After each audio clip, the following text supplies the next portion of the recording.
So when we have examined permeable pavement as a green infrastructure, the first assumption that we made was we chose to focus on a specific type called permeable interlocking concrete pavement, PICP.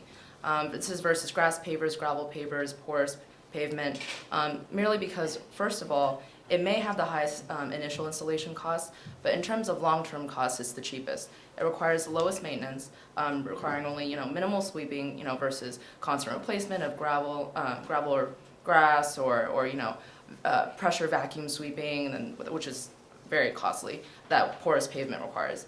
So the assumed cost that we took was only the $5 to $10 per square footage of PICP. And we took the median of that to apply in our model, and we didn't factor in any maintenance costs because they supposedly, if you take care of them, then you only need to sweep them once a year, and that'll be fine. And the background picture is actually a real picture of PICP, which was taken at the Queen's Botanical Garden. So as you can see, they are pavers, and they're separated by small stones between the joints, which are the actual permeable parts. And that prevents any silt to build up and particles to get in. So again, low maintenance. When looking at permeable pavement performance, it retains actually 70 to 90% of high intense rain events. That's huge. And on during low intense rain events, it absorbs all the way up to 100%. So for the sake of our model and for the varying rain data that we had throughout the year that we examined, we took the median of 85% for permeable pavement retention. In terms of the increase in real estate value, we assumed an increase of 3.6%, and this comes from the Philadelphia triple bottom line analysis of an 18% increase of property value due to the 5 green infrastructures that they wanted to install throughout Philadelphia. And last but not least, we also assumed 60% of the open space available for each zoning lot, and all that means is each zoning lot minus the building footprint is the open space. And we looked at a typical building's driveway, which according to the New York City zoning handbook is 60% of the open space. So back to the net present value analysis for permeable pavement for 1 and 2 family homeowners. Brooklyn is the only one that's able to recover its costs within the first 5 years. For Queens and Bronx, it's a loss, and it takes them around 5.4 to 5.6 years, so they're not far off. The differences are due to the varying square footage available for permeable pavement. Brooklyn has the lowest, while Queens has the highest, and this is interesting because you would think that covering more area with a green infrastructure would result in a higher MPV and a lower payback period, but in this case, it's not so because I think it has to do with there's like an optimum level or coverage for benefits to offset the cost. So I think for additional studies, we should look at research that optimum level to see what's the best area. So Brooklyn does the best out of all of them. By the end of 10 years, the net present value is around $5,000. This is like $4,000 more than Queens and the Bronx. Again, it has to do with the optimum level that we need to research more on. But nevertheless, it's still a lucrative investment compared to asphalt pavement because asphalt, not only does it not generate any benefits over the years, it requires continual maintenance. This is the net present value analysis for multifamily walk-ups. And unlike 1 and 2 family homes, by 5 years, all the boroughs recover their costs. You see at the end of 10 years, it's for the Bronx, it's worth around $32,000. Just a very profitable investment. The variations between them can be attributed to the aesthetic benefits. I know permeable pavement is not aesthetically pleasing, but we did assume a $30 increase in the rental unit because the idea of it creating energy savings is attractive, so you can still charge the tenant more for the property. And again, asphalt declining in value. The next infrastructure is trees, and Tabitha is the expert on that. So.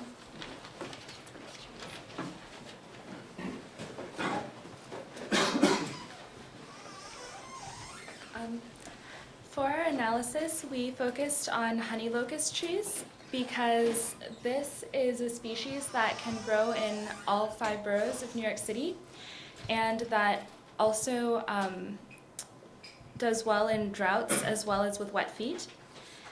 We assumed that the trees would have a diameter at breast height of 15 centimeters. Even though saplings are smaller when they're planted, this is considered a medium-sized tree, and it's a size that we can reasonably expect trees to grow to within the city's space constraints. And trees are very absorbent. They absorb and evapotranspire up to 1 inch per 50 square feet per rainfall, and that's per tree. And they also are very effective at mitigating the urban heat island effect. According to the EPA, each tree can save up to $3,487.50 annually in terms of energy costs and offset health costs by keeping New York cooler. And they also lower energy costs. They can do this by shielding buildings from wind and also shading them from the sun. And each tree can save private owners an estimated $16 per year. By lowering demand for energy, they also lead to cleaner air. Trees also absorb CO2 from the atmosphere through photosynthesis. And to give you an idea of how much trees are able to clean the air, a Columbia University study showed that asthma in children between the ages of 4 and 5 decreased by 25% for every additional 343 trees that were planted. Trees also increase property value. We assumed that they would increase property value, that each tree would increase property value by $100. And the cost for planting a single tree is $1,550. And this includes the price of the sapling, the labor for installing the tree, and the replacement of compacted soil. And this can be covered in full by Parks and Recreation for trees that are in the public right-of-way, and like in sidewalk pits, for example. And for trees that are not in the public right-of-way but are in private areas, the price of the sapling can be covered by the 1 Million Trees project, which is a part of the Green NYC initiative. And the cost of maintenance for trees is $90 a year, and that's for pruning and disease prevention and the cleanup of leaves. So for the single tree contribution analysis, for 1 and 2 family homes, it applies for all boroughs because all the parameters that Tabitha just said, they're tree specific. The only one that wasn't tree specific is the the aesthetic benefits, which are based on residential units. And for 1 and 2 family, it was 2 units across all the boroughs. So there's only one graph for that. We examined 2 scenarios, subsidized versus not subsidized. So if the homeowner has to pay that maintenance and the $1,550 that Tabitha mentioned, it results in a loss, the orange bars there. But if it is fully covered, then by the end of the 5 years, the tree would be generating $500 worth of value of profits for the homeowner. For the single tree contribution for multifamily walk-ups, since the residential units do differ across the borough, you see again Bronx winning out of all of them because they have the highest number of units. And by the end of 5 years, the Bronx is making $3,000 worth today, and Queens and Brooklyn $2,000 and slightly higher than $2,000 for Queens. The next technology is rain barrels. Sean will describe its benefits. Hi. So the form of green infrastructure that I researched was water harvesting, which is basically the redirection and productive use of rainwater by capturing it and storing it. The easiest and the most cost-effective method to do this is to connect the downspout of your roof to a rain barrel, which is a form of water harvesting. Basically, the average rain barrel per square foot of roof can collect about 0.62 gallons of water per inch of rain. The benefits include reduction of stormwater runoff, which eventually reduces the amount of water that enters the sewage system and hence the amount that is required for treatment.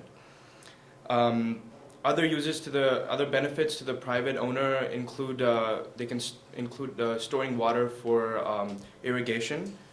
For the purpose of our model, we have used a 55-gallon rain barrel, which is given free by the DEP. Along with that, we've also taken into account other barrels that you could buy, which are roughly about 90 gallons.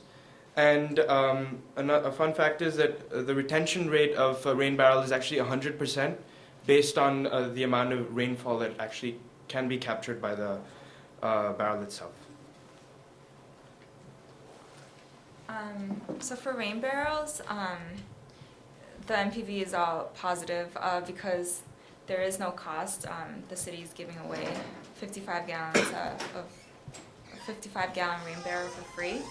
So by the end of 5 years, 1 and 2 family owners are making like $300, and for multifamily, it's even better, $1,000. So overall, I think out of all the infrastructures, if the private homeowner, has a lot of capital, then green roofs and permeable pavement are things that they should consider because it does generate profits like in the upper thousands. But if you're a little more, tightly budgeted, and don't have as much funds, trees and rain barrels are just as good. But if you want to go all out and combine all the infrastructures, you can do that as well. And Jonathan's going to tell you a little bit more on the increased retention that you can get from combining all the green infrastructures.